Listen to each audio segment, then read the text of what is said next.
मेरी खुली चुनौती है कांग्रेस पार्टी के नेताओं को, कोई बताए कहां किस कानून में लिखा है कि मंडी बंद होगी, कहां लिखा है कि एमएसपी बंद होगा।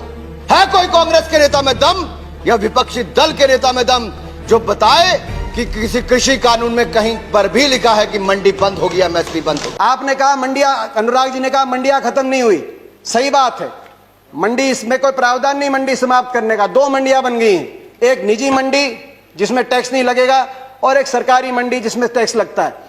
2 मंडी, एक देश एक विधान, एक देश एक संविधान, एक देश एक निशान, एक देश एक चुनाव, एक देश एक मार्केट। तो एक देश 2 मंडियां क्यों? किसान ही क्यों मिला आपको? एक मंडी। और ये जो टैक्स आप कह रहे टैक्स मुक्त कर दिया, टैक्स कौन देता है? खरीदार देता है इन मंडियों में टैक्स, किसान नहीं देता।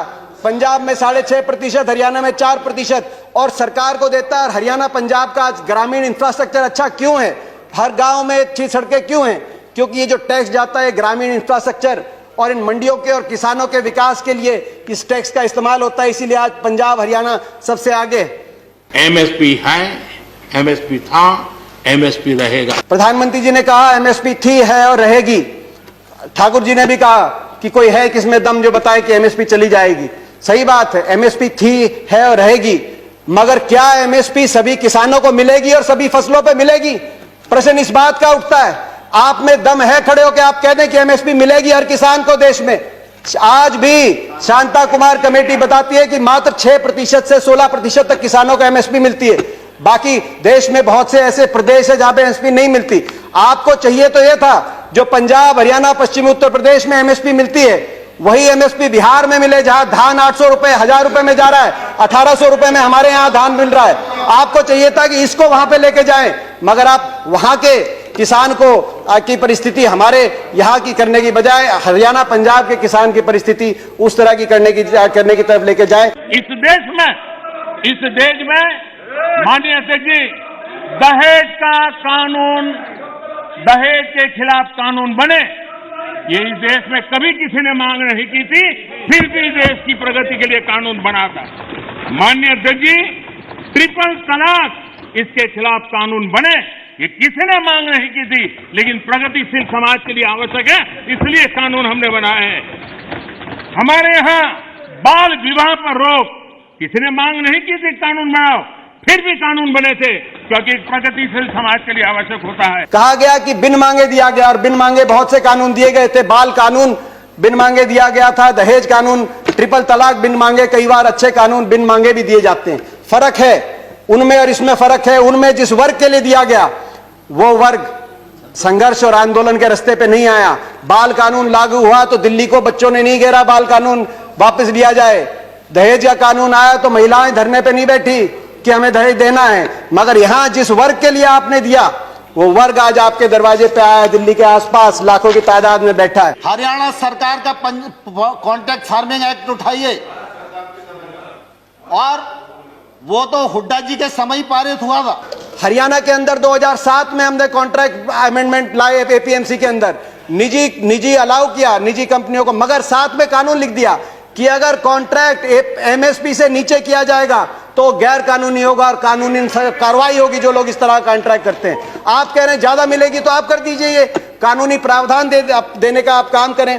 प्राइवेट की बात करी कि आप प्राइवेट का खिलाफत कर रहे हैं, प्राइवेट की खिलाफत नहीं कर रहे। प्राइवेट आए, मगर मंडी के अंदर आने से किसने रोका प्राइवेट को? प्राइवेट मंडी के अंदर आए और एमएसपी से ज्यादा में खरीदे। कह रहे हैं बाहर भाव ज्यादा मिलेगा, विकल्प होगा, बाहर ज्यादा मिलेगा, बाहर ज्यादा भाव मिलेगा प्राइवेट में।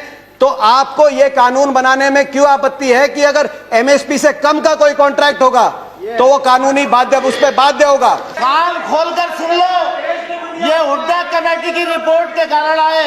आपने कहा कि एक शरद पवार जी ने चिट्ठी लिखी थी, आपने कहा कि मुख्यमंत्रियों का समय हुड्डा कमेटी ने भी इसकी सिफारिश करी थी कि एपीएम सुधार हो, एपीएमसी एक्ट के अंदर बदलाव हो। मैं बताना चाहता हूं कि हुड्डा कमेटी ने, जिस कमेटी में प्रकाश सिंह बादल जी, ममता बनर्जी जी और नीतीश कुमार जी भी सदस्य थे, उस कमेटी ने क्या सुझाव दिया था इस पे? उन्होंने कहा था कि एपीएमसी में सुधार हो, मगर एपीएमसी का विस्तार हो। सबसे पहले मंडी, जिस प्रकार से हरियाणा में हर 10 किलोमीटर में मंडी हमने स्थापित करी थी अपनी सरकार में, पूरे देश के अंदर हर 10 किलोमीटर में मंडी बने। दूसरा, प्राइवेट अगर आए तो मंडियों के अंदर आए, एमएसपी से ज्यादा पे खरीदें, एमएसपी से कम पे खरीदते हैं तो कानूनी कार्रवाई हो, वो ऐसी खरीदारी अलाउ ना हो।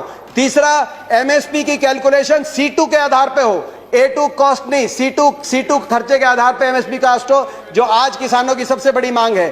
चौथा, एमएसपी जो चौथे उसमें कहा कि कर्जे का जो दर है वो no discussions please, no cross talk, no cross talk, no cross talk. किसी और की बात रिकॉर्ड पे नहीं जा रही है। दीपेंद्र जी कंटिन्यू। ये सिफारिश थी। मैं किसान आंदोलन को पवित्र मानता हूं और भारत के लोकतंत्र में आंदोलन का महात्म्य है और रहने वाला है और जरूरी भी है।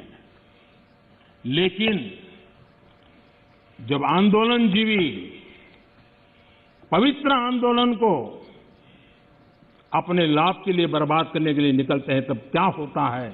कोई मुझे बताए।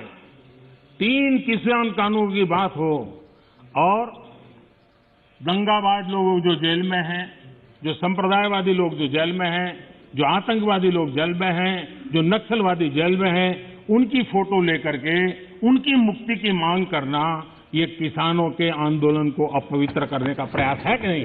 प्रधानमंत्री जी ने एक और बात की कि इस आंदोलन में कुछ पवित्र लोग हैं और कुछ अपवित्र लोग हैं। प्रधानमंत्री जी की बात हम मान लेते हैं, कम से कम आप पवित्र लोगों की बात मान लीजिए।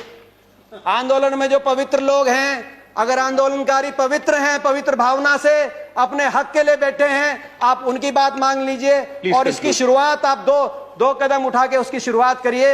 आप तुरंत, मैं मांग करता हूं, बातचीत के दरवाजे, क्योंकि आप भागे थे 11वें राउंड में बातचीत से, 12वीं बातचीत के दरवाजे खोलें। आपकी प्रजा है, अपनी प्रजा की बात मानने से आप छोटे नहीं होंगे, अपनी प्रजा की बात मानने से आपकी हार नहीं होगी। बातचीत के दरवाजे खोलते हुए। और दूसरा, जो 200 लोगों ने, 200 से ज्यादा किसानों ने अपनी जान कुर्बान करी है, उनके परिवारों के लिए आपके लिए सहानुभूति का एक शब्द नहीं निकला, कम से कम उनके परिवारों की मदद के लिए एक पैकेज की घोषणा करके विश्वास बनेगा। हम विश्वास बनाने वाले लोग हैं, विश्वास बनेगा। मैं हाथ जोड़ के आपसे प्रार्थना करता हूं, आपकी प्रजा, आपके लोग हैं, इनकी बात मानिए। आपका बहुत बहुत धन्यवाद। जय हिंद, जय जवान, जय किसान।